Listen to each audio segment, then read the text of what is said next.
بسم اللہ الرحمن الرحیم۔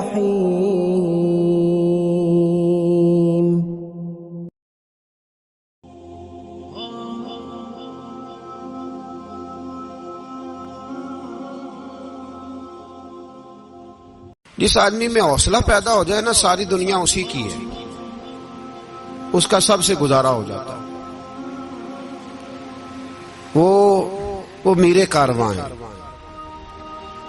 جس میں حوصلہ پیدا ہو گیا وہ لیڈر ہے، وہ سربراہ ہے، اس لیے کہ اس کا سب سے ٹائم گزرے گا۔ اور جو آدمی حوصلہ نہیں پیدا کرتا، صبر نہیں کرتا، اس کا تو ماں باپ سے وقت نہیں گزرتا، اپنے بال بچوں سے اختلاف ہو جاتا ہے، اپنے سگے بہن بھائی ان کے ساتھ۔ اس کی وجہ کیا ہے کہ حوصلہ نہیں، صبر نہیں، راضی بالرضا نہیں۔ جو آدمی سمجھ لینا اللہ میرا رب ہے اور میرے حق میں جو کرے گا بہتر ہی کرے گا، وہ آزاد ہو گیا۔ وہ آزاد جیم جان دا کچھ وسا نہیں ہوں، جان یار نو دے تے شاد ہو جا۔ اس سے دل دے ہیں فساد سارے، دل دلبر نو دے تے آزاد ہو جا۔ تے جے وہ رکھے آباد تے رو وسدا، تے جدوں کرے برباد برباد ہو جا۔ وزن نہیں بنتا شعر کا، لیکن میں کئی دفعہ کہا کرتا ہوں، جے وہ رکھے آباد تے رو وسدا، جدوں کرے برباد تے چپ کر کے برباد ہو جا۔ اس میں لقمہ نہ دے، بحث نہ کر، یہ بھی نہ کہہ دیکھو جی میں نے کتنی، نہ چپ کر کے برباد ہو جا، بس ختم۔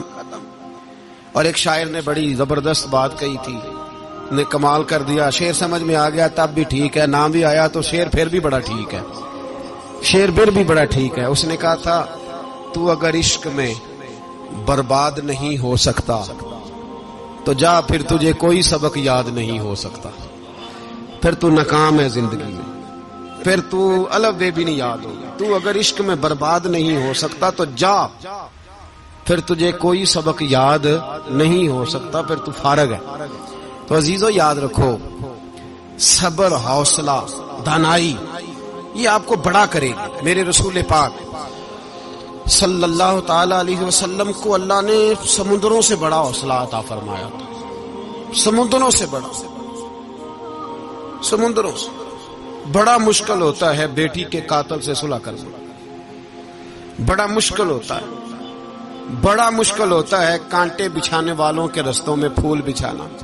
اور بھائی یہ بڑا ہی مشکل ہے، بڑا بڑا۔ جنہوں نے پتھر برسائے ہوں، مکے سے نکالا ہو، ان کے گلے میں پھولوں کے ہار ڈالنا، پر سلام اس پر کہ جس نے دشمنوں کو بھی قبائیں دیں، سلام اس پر کہ جس نے گالیاں سن کر دعائیں دی۔ تو حضور نے حلم کا مظاہرہ کیا، تدبر، صبر ایک تدبیر ہے، یہ آپ کو سیاںا کر دے۔ جو اللہ نے آپ کو دیا اس پہ راضی رہے، صبر کرے، اور اپنے ارد گرد لوگوں کو دیکھ کے پریشان نہ ہو۔ نبی پاک علیہ الصلوۃ والسلام نے اپنی امت کو صبر سکھایا، اور ساتھ یہ بھی حکم فرمایا کہ مصیبتیں اور مشکلیں بڑے لوگوں پہ آتی ہیں، چھوٹوں پہ مشکلات، جو دل کے چھوٹے ہوں، ذہن کے چھوٹے ہوں، ان پر اللہ مشکل نہیں ڈالتا۔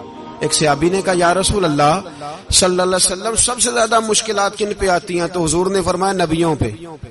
کن پہ یا رسول اللہ؟ اس کے بعد تو حضور نے فرمایا پھر نیک لوگوں پہ، علماء پہ، صلحاء پہ، صوفیاء پہ، اتقیاء پہ۔ ان لوگوں پہ بڑی مشکلات ہوتی، یہ کٹھن راہوں سے گزرتے۔ بھائی تیار کریں ذہنی طور پہ اپنے آپ مشکلات کے لیے، آزمائشوں کے لیے، تکلیفوں کے لیے تیار کریں۔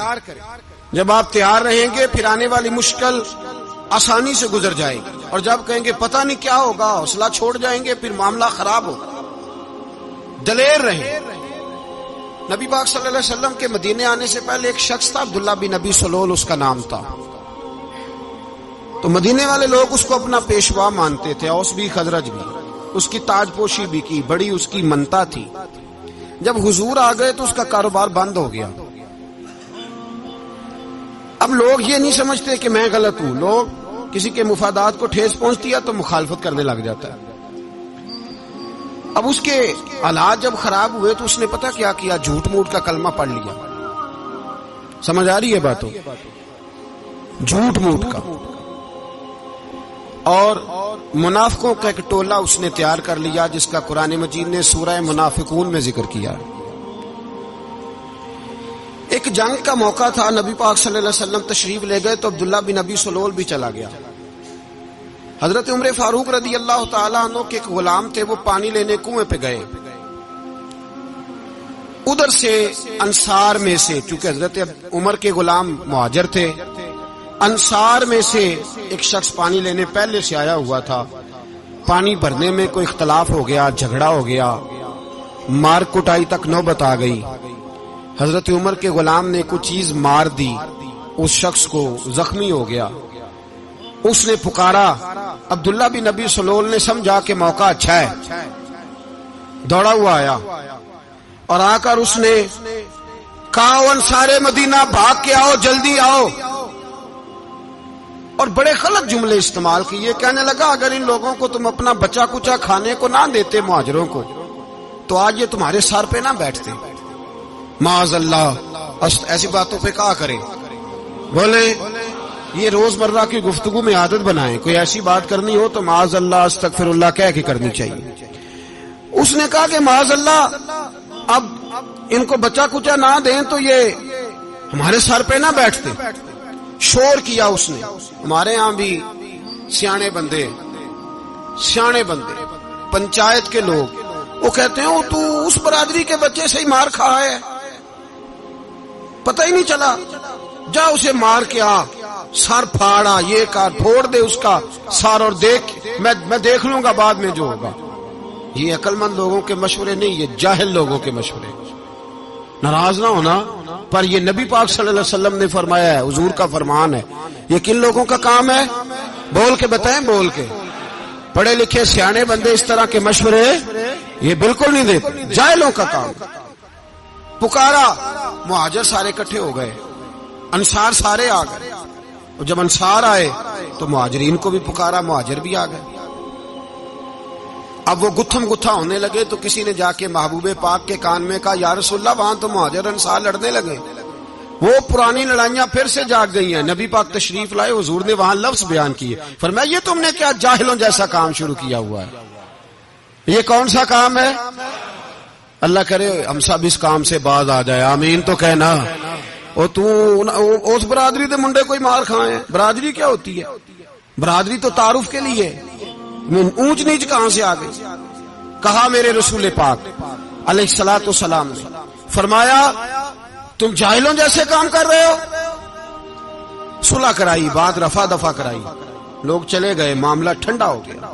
لیکن عبداللہ بن سلول نے کہا کہ میں یہ موقع خالی نہیں جانے دوں گا۔ پھر گیا وہ اور جا کے انصار مدینہ سے کہنے لگا، ایک دفعہ جا لینے دو مدینے، تم نے میری بات نہیں نہ سنی تو جو وہاں بڑے سردار بیٹھے ہیں ان سے بات کروں گا، اور معاذ اللہ ثم معاذ اللہ ہم ان بے عزت لوگوں کو مدینے سے نکال دیں گے، وہاں صرف عزت والے رہیں گے۔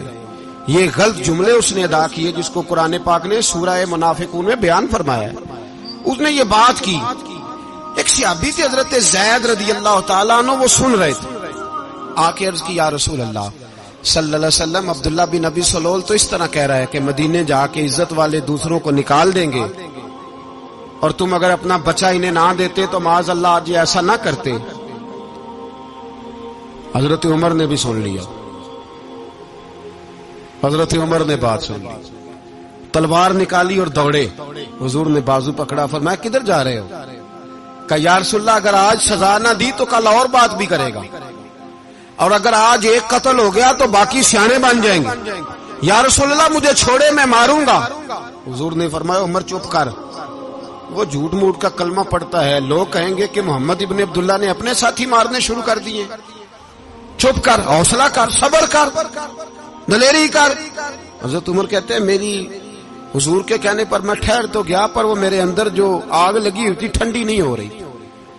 کہتے ہیں میں چپ تو کر گیا۔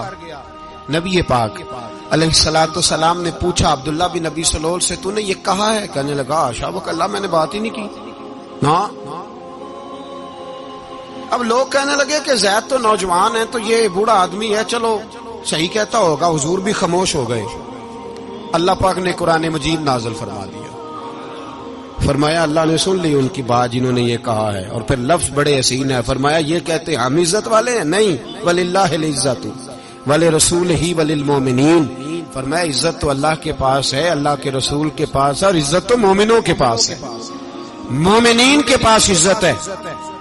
یہ قرآن پاک نے سارا مضمون بیان کر دیا کہ عبداللہ بن نبی سلول غلط کہتا ہے اور حضرت زید صحیح کہتے ہیں۔ حضور نے کچھ نہیں فرمایا، جا رہا ہے قافلہ، جب مدینے کی سرحد آ گئی نا، حدود مدینہ منورہ کی شروع ہوئی، تو عبداللہ کا اپنا بیٹا، اس کا نام بھی عبداللہ بن عبداللہ تھا، اپنا بیٹا اس کا بڑا مخلص جانثار غلام تھا میرے رسول پاک صلی اللہ علیہ وسلم کا، وہ تلوار لے کے مدینے کی حد پہ کھڑا ہو گیا اور کہنے لگا میرے باپ تو نے اتنی بے ایمانی کے لفظ کہے کہ میں ان کو نکال دوں گا، کہے اپنی زبان سے کہ میں ذلت والا ہوں، رسول پاک کو اللہ نے بڑی عزت عطا فرمائی، کہے ورنہ میں تیری گردن کاٹ دوں گا، بول کہے حضور بھی عزت والے اور نبی پاک کے غلام بھی عزت، کہے اپنی زبان سے کہے میرے رب کا یہ فرمان ہے وَرَفَعْنَا لَكَ ذِكْرَكَ، حبیب میں خود تیرے لیے تیری شانوں کو بلند فرما دوں گا۔ تو کہا تو دشمن ہو کے کہنے لگا میرے بیٹے مجھے معاف کر دے، مصطفیٰ تو بڑی عزتوں والے، ان کے غلام شانوں والے۔ جب بیٹا تلوار لے کے سامنے کھڑا ہوا، شہرت ہوئی، اب نبی پاک نے حضرت عمر کی طرف دیکھا، کہا عمر تیری بات صحیح تھی، اب جو ہوا یہ زیادہ صحیح تھا، وہ میں نے تجھے کہا حوصلہ کر، تدبر کر، وقت کا انتظار کر، یہ صحیح ہوا کہ وہ صحیح تھا۔ تو حضرت عمر فاروق کہنے لگے یا رسول اللہ میں گواہی دیتا ہوں آپ واقعی اللہ کے سچے رسول ہیں صلی اللہ علیہ۔ اتنی اچھی رائے، وقت فیصلہ کرتا ہے، تدبر سے چلے، دانائی سے چلے، علم پیدا کریں، بردباری۔ ہمیں کئی دفعہ سجدہ صاف کرنا پڑتا ہے، ہم جو کہتے ہیں بات اس کے الٹ نکل آتی ہے، ہم کسی شخص کے بارے میں کچھ تبصرہ کر بیٹھتے ہیں، کچھ عرصے کے بعد ہمیں پتہ چلتا ہے کہ وہ تو ایسا تھا ہی نہیں، ہم نے غلط بات کر۔ ہم بغیر تحقیق کے، بغیر تفتیش کے، حوصلہ نہ ہونے کی وجہ سے، صبر نہ ہونے کی وجہ سے ہم بہت سارے کام کر گزرتے ہیں، پھر ہمیں نقصان ہوتا ہے۔ اپنی زندگی میں حلم نہ چھوڑیں، حوصلہ نہ، لڑائیاں ہوتی ہیں نا گھروں میں، اس کی وجہ خامد ہوتا ہے، بیوی نہیں ہوتی۔ یہ بات گھر جا کے بتانا کہ آج انہوں نے کہا لڑائی کی وجہ کون ہوتا ہے، نہ بولو تسی پر میں تے آنکھ ہی چھڑیا ہے، وہ تو ریکارڈ ہو گیا ہے۔ لڑائی کی وجہ کون ہے؟ جڑے باتیں لڑتے نے وہ کوندے ہی نہیں پے۔ وجہ کون بنتا ہے جی؟ کیوں بلا؟ اس لیے کہ نبی پاک صلی اللہ علیہ وسلم نے فرمایا عورت کی اگل آدھی ہے تو تیری تو پوری ہے نا، جس کا مطلب ہے لڑائی اگر بچ سکتی تھی تو مرد کی وجہ سے بچ سکتی تھی، گھر میں امن ہو سکتا تھا۔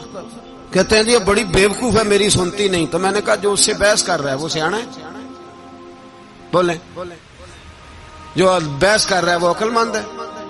بندہ تو چلو تھا وہ دانشور شیکسپیئر، باتیں بعض اوقات اس کی کچھ ایسی ہیں، اس سے کسی نے پوچھا تھا عورتوں سے کون جیت سکتا ہے بحث میں، تو اس نے کہا تھا وہ جو ان سے بحث نہ کرے، جو ان سے بحث ہے۔ تو بھائی تو وجہ اس لیے کہ حوصلہ تو نہیں کرنا تھا۔ نبی پاک علیہ السلام نے فرمایا بی بی ٹیڑھی لکڑی ہے، سیدھی کرنے کی کوشش کرو گے تو ٹوٹ جائے گی، سیدھی تو پھر کتنا بیوقوف ہے جو پتھر سے سر رگڑ رہا ہے، کتنا نادان ہے جو یہ حرکت کر رہا ہے، دریا میں چھلانگ لگا کے کہتا ہے ڈوبوں گا نہیں۔ تو بھائی حوصلہ پیدا کرے، علم پیدا کرے، بہت ساری ایسی باتیں کرے گی جس میں اشتعال آئے گا، فٹافٹ 3 لفظ طلاق کے دے دیے، اب بھاگا گیا مفتی صاحب کے پاس، او ہو 4 بچوں کا کیا بنے گا؟ اور یہ بات پکی ہے کہ بچوں کو صرف ان کی ماں ہی پال سکتی ہے، ان کی ماں۔ اور بات مجھے نہیں بھولتی، ایک شخص نے بیوی کو طلاق دے کے دوسری شادی کی، اس کا بیٹا تھا 10 سال کا، تو اس نے اپنے بیٹے سے کہا کہ بیٹے بتا پرانی اماں صحیح تھی یا یہ صحیح ہے؟ اس نے کہا نہیں ابا وہ تو جھوٹ بڑے بولتی تھی، یہ صحیح ہے۔ وہ جھوٹی تھی، وہ جھوٹ بڑے بولتی تھی میری سگی اماں، یہ سچ بولتی ہے۔ اس نے کہا وہ کیسے؟ کہنے لگا اس لیے کہ میں کوئی شرارت کرتا تھا تو میری سگی اماں مجھے تھپڑ مارتی تھی اور کہتی تھی تجھے روٹی نہیں دینی، جا دوڑ جا گھر سے. تو میں دوڑ جاتا تھا تو جھوٹ بولتی تھی نہیں دینی، پھر آدھے گھنٹے کے بعد مجھے ڈھونڈنے لگ جاتی تھی، ڈھونڈ کے لاتی تھی، پھر میری منت کرتی تھی، پھر مجھے کہتی تھی نہ مجھے ستایا کر، پھر میرا ماتھا چومتی تھی، پھر میری مرضی کا کھانا بنا کے دیتی تھی، پھر میرے منہ میں لقمے ڈالتی تھی. جھوٹی تھی، پہلے کہتی ہے نہیں دینی، پھر پیچھے بھاگتی ہے. یہ سچی ہے. میں شرارت کرتا ہوں تو تھپڑ مار کے نکالتی ہے، پھر میں منتیں کرتا ہوں پر روٹی نہیں دیتی، پیر پکڑتا ہوں نہیں دیتی. سچ بولتی ہے، اپنی بات پہ ڈٹ جاتی. او بھائی بچے اس کی ماں ہی پال سکتی ہے، تو نے 3 جملے کہتے سوچا ہی نہیں، تیرا کا گیا تو یہ تو نئی بیوی ملے گی، اور اس کا بھی کیا گیا، اس کو بھی شاید شوہر مل جائے. ان پھولوں کی پرورش صرف ان کا مالی کر سکتا ہے، دوسرا کر سکتا؟ تو نے حوصلہ ہی نہیں کیا. ٹھیک ہے غلطی بی بی کی تھی، پر تو مرد تھا نا، تیرے پاس تو دلیری تھی. فٹافٹی 3 طلاق کے جملے کہہ دیے. اور میرے رسول پاک علیہ السلام نے فرمایا جائز کام بڑے ہیں، پر طلاق جائز تو ہے، پر میرے رب کو پسند نہیں، اللہ کو پسند. تو نے مالی بگا دیا جس نے تیرے گھر کا باغ سینچنا تھا. تو بھائی یہ حوصلہ نہیں.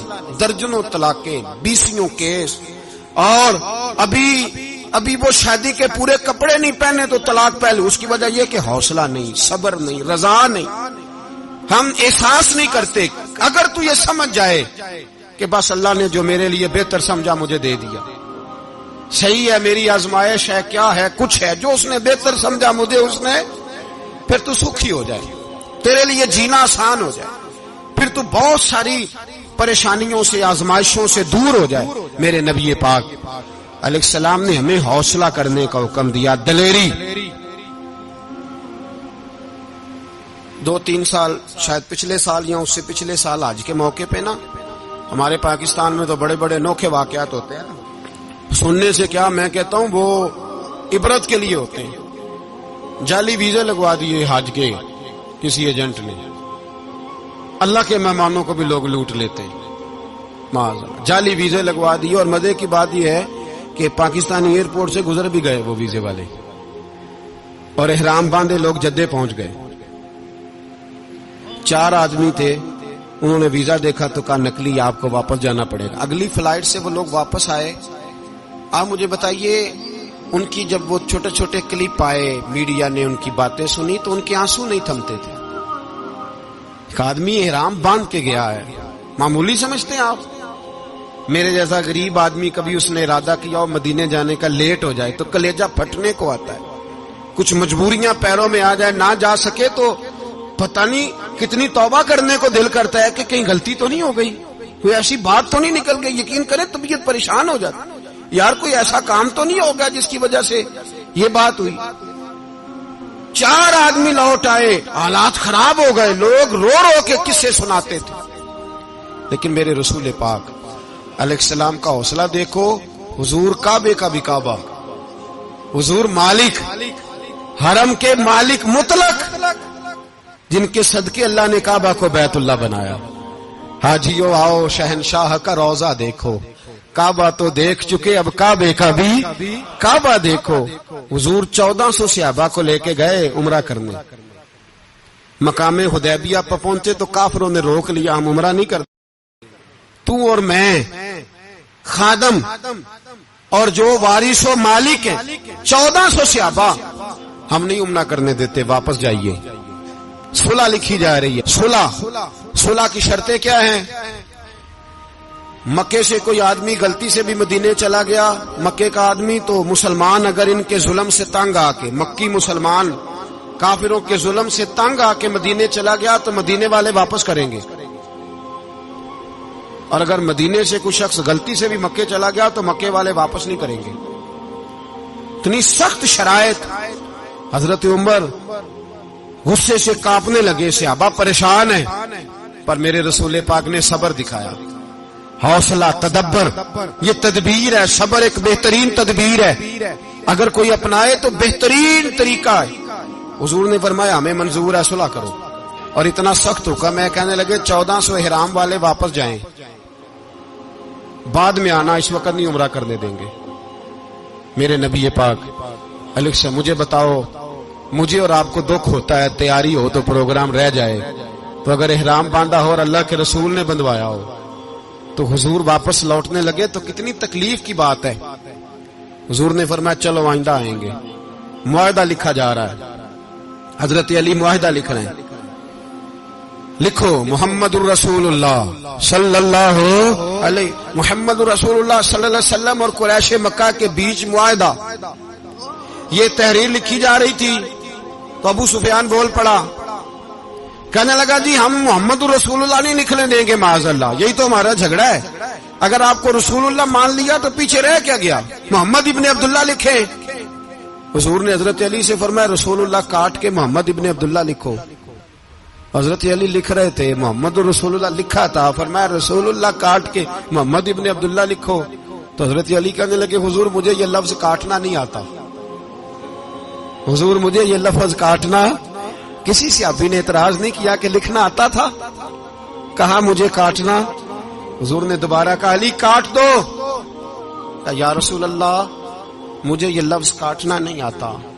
میرے حبیب نے تیسری دفعہ کہا علی کاٹو، تو شیر خدا نے قلم چھوڑا، ہاتھ باندھے اور کھڑے ہو کہنے لگے محبوبہ مجھے تیرے قصیدے لکھنے آتے ہیں، کاٹنے کوئی نہیں آتے، میں مجبور ہوں، مجھ سے نہیں ہوتا، کوشش کرتا ہوں، نہ قلم اٹھتا ہے نہ ہاتھ چلتا ہے۔ میرے حبیب پاک نے قلم پکڑا اور لفظ رسول اللہ خود کاٹ کے محمد ابن عبداللہ کرایا۔ بھائی وقت گزر گیا، صلح ہو گئی، یہ تدبر، یہ حوصلہ، یہ تدبیر میرے نبی نے فرمائی۔ اب تو 1400 کو مکے نے نہ داخل ہونے دیا، لیکن 1 سال ہی گزرا، تھوڑا ہی وقت گزرا، میرے رسول پاک 10,000 کو لے کے مکے میں داخل ہو گئے۔ 10,000 اس نے فائدہ دیا۔ حکمت کیا تھی، تدبر کیا تھا؟ قریش روز لڑائی کرنے آ جاتے تھے، تبلیغ ہی نہیں کرنے دیتے تھے، ان سے صلح ہو گئی تو نبی پاک نے کیسر کو خط لکھا، کیسر روم کو، ہرکل کو، دور دراز تبلیغ پھیل گئی، مسلمان 100,000 سے زیادہ ہو گئے، ان کی طرف سے اب وہ لڑائی بند ہو گئی۔ میرے حبیب پاک علیہ السلام کے حوصلے نے کمال دکھایا، اس تدبیر نے فائدہ دیا امت مسلمہ کو۔ 10,000 کا لشکر لے کے حضور کعبے میں داخل ہوئے۔ کل جو ابو سفیان کہتے تھے نا محمد رسول اللہ لکھنے نہیں دوں گا، آج وہ خود کہہ رہے تھے اشہد ان لا الہ الا اللہ واشہد ان محمد رسول اللہ صلی اللہ علیہ۔ کل جو کہہ رہے تھے کہ میں یہ لفظ نہیں لکھنے دوں گا، آج ابو سفیان کی حویلی میں لاکھوں لوگ، ہزاروں لوگ بیٹھے تھے اور سارے کہہ رہے تھے محمد الرسول اللہ محمد الرسول اللہ محمد الرسول اللہ صلی اللہ علیہ وسلم۔ میرے محبوب کی تدبر نے، فقاہت نے، اور پھر کمال ہوا۔ 1400 کہاں اور 1,44,000 کہاں، 1400 کہاں اور 1,44,000۔ 1400 کو نہیں جانے دیا عمرہ کرنے، میرے رسول پاک 1,44,000 کو لے کے حج کرنے چلے گئے۔ حضور نے حج کیا، ہر طرف لبیک لبیک کی صدائیں بلند ہوئی۔ یہ میرے نبی پاک کا تدبر ہے، حوصلہ ہے۔ اگر وقتی طور پہ حوصلہ کر جاؤ گے، دلیری کر جاؤ گے، آنے والا وقت آسان ہو جائے۔ حوصلہ نہیں، صبر نہیں، سکون نہیں، 2-4 باتیں، یہاں تک کہ لوگ ابا جی کی بات برداشت نہیں کرتے، ایسے جملے کہہ دیتے ہیں جو دوبارہ پلٹ کے نہیں آتے، ماں کو لفظ نہیں بولتے، باپ کی روح تک چھلنی کر دیتے ہیں وہ جملے، لیکن لوگ اس وقت حوصلہ کرنے، اور ہم پنجابی لوگوں نے تو گنجائش ہی بڑی دے دی ہے، کہتے ہیں بچہ ہے جے ایک ہی ہے، ایک میں حوصلہ کرے کی ہے ماشاءاللہ۔ تو اگر جوان ہو گیا تو کہتے ہیں گرم خون ہے، مکہ کم۔ اگر بوڑھا ہو گیا تو کہتے ہیں بوڑھوں میں حوصلہ نہیں ہوتا، نہ بچے میں نہ تو کس میں حوصلہ ہوگا؟ بولے کسی میں بھی نہیں۔ چھٹی سب کو فتویٰ مل گیا نا، یہ بچہ ہے جی، ابھی یہ تو بچہ ہے، آپ تو سیانے بیانے ہیں، یہ بچہ ہے۔ کمال ہو گئی ہے بھائی، کیا مطلب ہے بچہ ہے؟ بچے کو سارا پتہ ہے، ہر چیز اسے آتی ہے، تو حوصلہ کرنا ہی نہیں آتا، اور پھر کہہ دیا وہ تو گرم خون ہے۔ وہ کیا بات کرتے ہو، گرم خون؟ ابے کے گلے پڑ گیا گرم خون، اس کو کھڑا کرو نا ایس پی کے سامنے اور اس کو مار تھپڑ اس کے منہ پہ، تیرے گرم خون کا پتہ چلے۔ غریب کے یہ گلے پڑ گیا، اس کو کھڑا کرو ایس ایچ او کے سامنے، پھر پتہ چلے گا خون کتنا گرم ہے۔ وہاں بالکل چپ ہے، بالکل خاموش ہے. اور گرم خون اس کا صرف اماں کے لیے. جلال صرف رہ گیا اگر غریب گھر کی بیٹی بیاہ کے لایا تو صرف اس کے لیے. کوئی ایسی بات نہیں. ہم بڑے سیانے, ہمارا غصہ بڑا سمجھدار ہے, ہمارا وہ گرم خون بڑا سیانا ہے.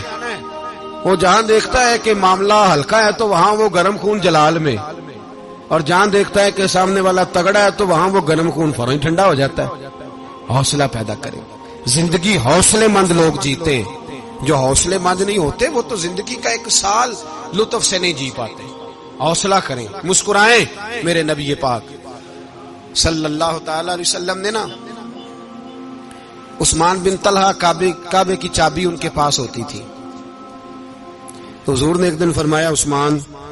اچھا یہ نہیں تھا کہ عثمان خاص لوگوں کو چابی کعبہ کھول کے دکھاتے تھے, بلکہ ان کو قریش کی جانب سے یہ حکم تھا کہ جو بھی تجھے کہے تو نے کعبے کا دروازہ کھول دینا.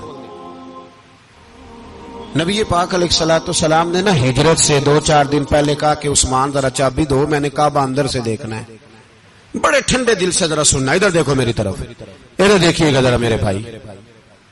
میں نے ایک بندے سے کہا یار پانی کی بوتل دینا دکاندار سے. ایک ہے اس نے کہہ دیا نہیں میرے پاس. اس بات کا کوئی غصہ بولیے. اور اگر وہ کہے سارے زمانے کو ملے گی آپ کو نہیں دینی, پھر بولے میرا خیال ہے چپ کر کے ہنس کے آ جائیں گے, سوال ہی نہیں پیدا ہوتا. ہم کہیں گے مجھے نہیں نہ دینی تو نے, تو دکان اٹھا یہاں سے بند کاری سے. کیا مطلب ہے سب کو دینی ہے تجھے نہیں دینی, کیا معنی ہے اس کا؟ لے کے جاؤں گا, جھگڑا ہوگا, بحث کریں گے. عثمان بن طلحہ سے حضور نے فرمایا دروازہ کھولو, کعبہ دیکھنا ہے. عثمان کہنے لگا میں ساری دنیا کو دکھاؤں گا, آپ کو نہیں دکھاؤں گا. کتنی سخت بات ہے, پر قربان جائیں رسول اللہ کے حوصلے پہ صلی اللہ علیہ.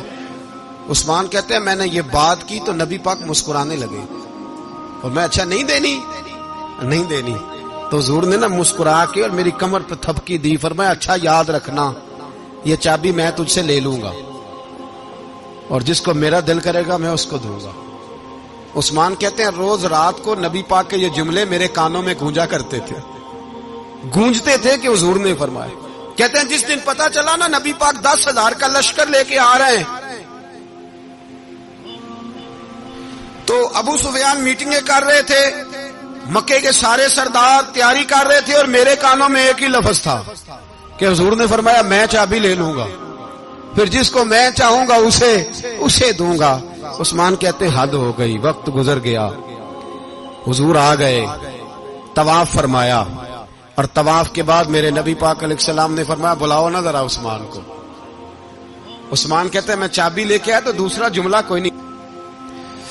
ساڈے نا کوئی بندہ مشورہ دے وے اودی نہ منیے, تے جے کام مونج ہو جے نا جو نے مشورہ دیتا سی تے او نال ہی غوث پاک بن جاندا ہے. تینوں آکھیا سی نا فوراً ہی داتا علی اجمیری ہو جاندا ہے. وہ کہندا تینوں پتہ نہیں میں کڈا ولی اللہ, تینوں میں آکھیا سی نا انج نہ کر, اور بندہ پریشان ہوتا ہے کام الٹ ہو گیا, اور لاگوں آکھی جاندا ویکھو جی میں تے تانوں پہلو ہی آکھیا سی. جی عجیب بات ہے, شیخ چلی کی طرح پیچھے پڑ جائے گا, میں نے تو پہلے ہی کہا تھا. او بس کر یار, اب تو خواجہ معین الدین اجمیری ہو گیا, بس کرو. مشورہ ہی ہوتا ہے, کسی کا مل جاتا ہے اور کسی کا نہیں لیا جاتا. فوری طور پہ بندہ اٹھ کے نا تو ولایت کی 4تھی سیڑھی پہ چڑھ جائے گا, کہے گا میں تو ابدال وقت ہوں, میں کتب دورہ ہوں, میں نے تجھے کہا نہیں تھا. اب بس کر یار. کئی دفعہ مشورے صحیح ہوتے ہیں, کئی دفعہ صحیح. بولیے. نبی پاک صلی اللہ علیہ وسلم کی احد کے دن خواہش یہ تھی کہ اندر رہ کے لڑنا ہے. جوان صحابہ نے کہا باہر جا کے لڑائی کرنی ہے. حضور نے باہر جا کے جنگ کی, بظاہر مسلمانوں کو شکست ہوئی. حضور نے ایک دفعہ نہیں کہا کہ میں نے تمہیں کہا نہیں تھا اندر رہنا ہے, بس ہو گیا جو ہو گیا. اب اس میں فٹافٹ اگلے کو حوصلہ دو, کوئی عرض نہیں یار. نبی پاک سب بولیے صلی اللہ علیہ وسلم, میرے حبیب پاک علیہ الصلوۃ والسلام نے نا کہا عثمان کو بلاؤ. عثمان آئے تو عثمان کہتے میں نے چابی دی تو میں تیار تھا کہ اب میری بات ہوگی اور رسوائی ہوگی. لیکن کہتے ہیں قربان جائیں مصطفیٰ نے تو یہ جملہ بھی نہیں کہا کہ میں نے تجھے کہا نہیں تھا, یہ بھی نہیں کہا. حضور نے چابی لی, کعبے کے بت صاف کیے, نماز پڑھی, واپس آئے. فرمایا عثمان میرا وعدہ تھا تیرے ساتھ کہ جس کو میں چاہوں گا چابی دوں گا، یہ لو چابی میں تجھے ہی دینا چاہتا ہوں، لے لو رکھ لو۔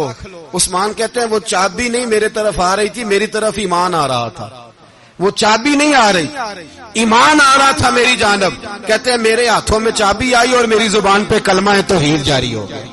بھائی تدبر، حوصلہ، صبر، رضا، ہمیں تو ٹائم بھی نہیں گزارنا آتا۔ گھر کا ماحول، گھر کے اندر رہ کے لوگ دکھی ہیں، اس لیے کہ ہماری طبیعتوں میں حوصلہ نہیں، ایک منٹ کے لیے نہیں، ایک سیکنڈ کے لیے بھی ہم یہ برداشت نہیں کرتے کہ چلو تھوڑا انتظار کریں، وقت کو دیکھیں، موقع کو دیکھیں۔ میرے نبی پاک علیہ الصلوۃ والسلام پہ اتنی مصیبتیں آئیں کہ پہاڑ پہ آتی تو وہ ریزہ ریزہ ہو جاتے، لیکن کسی مقام پر بھی حضور علیہ الصلوۃ والسلام شکوہ کرتے نظر نہیں آتے۔ ہم غریبی کا رونا روتے ہیں، ہر چوتھا آدمی کہتا ہے بڑا غریب ہوں، لیکن میرے نبی پاک علیہ الصلوۃ والسلام نے چوتھے دن کھجور کھائی، سرکہ کھایا ہے اور موٹے بان کی چارپائی پہ آرام کیا۔ حضرت عمر نے کہا حضور کتنی تکلیف ہے؟ فرمایا عمر کوئی تکلیف نہیں، تھوڑا سا تو وقت ہے، جنت میں جائیں گے، ساری نعمتیں اللہ نے ہمارے لیے تیار کی ہوئی ہے۔ راضی بالرضا، راضی بالرضا، کوئی کسی قسم کا مسئلہ نہیں۔ ہمیں آزمائشیں آتی ہیں، تکلیفیں آتی ہیں، بیماریاں آتی ہیں، لوگ چھوٹی چھوٹی بات پر پریشان ہو جاتے ہیں، ذرا سی بات پر شکوہ کرتے ہیں۔ میرے رسول پاک علیہ السلام نے فرمایا جب میرا رب کسی کو بیمار کرتا ہے تو 2 فرشتوں کو بھیجتا ہے، جاؤ میرے بندے کی تیمارداری کر کے آؤ۔ اللہ اکبر، خود رب بھیجتا ہے، جاؤ میرے بندے کی۔ تو مجھے بتائیے جب اللہ بھیجے تو پھر تندرست خوش نصیب ہوا کہ بیمار؟ جی تندرست پھر خوش نصیب کون ہوا؟ میرے نبی پاک صلی اللہ علیہ وسلم نے فرمایا رب 2 فرشتے بھیجتا ہے، فرماتا ہے پتہ کر کے آؤ میرے بندے کا اس کا کیا حال ہے، حالانکہ اللہ سارا ہی جانتا ہے۔ فرشتے آتے ہیں، واپس جاتے ہیں، رب کریم پوچھتے ہیں بتاؤ میرا بندہ کیا کہتا تھا؟ اللہ تجھے سارا ہی پتہ ہے، پر ہم سے پوچھتے تو بتا دیتے ہیں، وہ یہ کہتا تھا کہ میں اپنی رب کی رضا پہ بڑا ہی راضی ہوں، وہ تیری حمد کر رہا تھا، تیری تعریف کر رہا تھا، تیرا شکر کر رہا تھا، تیرے لیے کلمات حمد بیان کر رہا تھا۔ تو میرے نبی پاک علیہ السلام فرماتے ہیں، اللہ فرشتوں سے فرماتا ہے سنو پھر اگر میں اپنے بندے کو اس بیماری میں شفا دوں گا تو اس تندرستی سے زیادہ اچھی تندرستی دوں گا جو پہلے اسے عطا کی ہوئی تھی، پہلے سے اچھی صحت دوں گا، اور اگر اسے اس بیماری میں موت دوں گا تو پھر مرتے ہی اس کے لیے میں جنت کا فیصلہ فرما دوں گا۔ بھائی جب تو راضی بالرضا رہتا ہے، راضی بالرضا، بڑی سادی سی بات ہے بھائی، آپ گھر گئے روٹی مانگی تو اگر کسی نے کہا نا کہ اتنی تھکاوٹ ہے ٹائم پہ آیا کرے اس وقت، تو روٹی تو وہ بھی مل گئی پر اس میں لذت ہے، وہ سکون نہیں، وہ سکون نہیں۔ میری اماں جی سالن پکا کے رکھ لیتی تھی تو روٹی جب بھی کوئی مانگتا تھا تو تازی بنا کے دیتی تھی، ان کی طبیعت تھی۔ تو میں اکثر ان سے کہتا کہ اماں جی پکا کے رکھ دیا کرو، تو کہتے تمہیں خوشی نہیں ہوتی جب تمہاری اماں تازی پکا کے دیتی ہے؟ خوشی ہوتی ہے، طبیعت میں خوشی ہوتی ہے۔ ان کا مزاج تھا، ذوق تھا، تو ہم سمجھتے تھے یار یہ بڑی سعادت کی بات۔ تو آپ گھر گئے رات کو تو گھر والوں سے کہا روٹی، تو فوراً اٹھے، فوراً، اور انہوں نے کھانا تازہ بنایا اور ساتھ یہ بھی کہا باہر سے نہ کھایا کرے بندہ بیمار ہو جاتا ہے۔ کتنی ٹھنڈک پہنچتی ہے آدمی کے دل کو، سکون ملتا۔ تو بھائی بیماری تو آپ نے کاٹ لی، لیکن ساتھ کہو ہو بڑا بیمار ہوں، میں نے تو اتنے گناہ بھی نہیں کیے، ظلم بھی نہیں کیا، کسی کو کچھ بھی، اب بیماری تب بھی کٹ گئی۔ پر بڑی آزمائش، مریض ڈاکٹر کے گلے پڑ رہا ہے، اس کے لواحقین جھگڑے کر رہے ہیں، بیماری وہ بھی کٹ گئی۔ اور ایک بیمار وہ ہے جو چارپائی پہ لیٹا ہے اور کہتا ہے جس طرح میرا اللہ راضی اسی طرح میں بھی راضی، تو بیماری اس کی بھی کٹ گئی۔ حضرت یونس علی نبینا علیہ الصلوۃ والسلام نے ایک دن حضرت جبریل امین ملنے آئے تو جناب یونس علیہ السلام کہنے لگے اے جبریل، اللہ کے نیک بندوں میں جو اللہ کو اس وقت سب سے زیادہ پسند ہے نبیوں کے بعد، توجہ کرنا بات پر، جو سب سے زیادہ اللہ کو پسند ہے نبیوں کے بعد ولیوں میں، اور سب سے زیادہ اللہ جس کو اللہ کی بارگاہ میں عبادت گزار لکھا جاتا ہے، میری اس بندے سے ملاقات کرا۔ تو حضرت جبریل نے جناب یونس علیہ السلام کو ساتھ لیا تو ایک شخص کے پاس پہنچے جو آنکھوں سے اندھا تھا،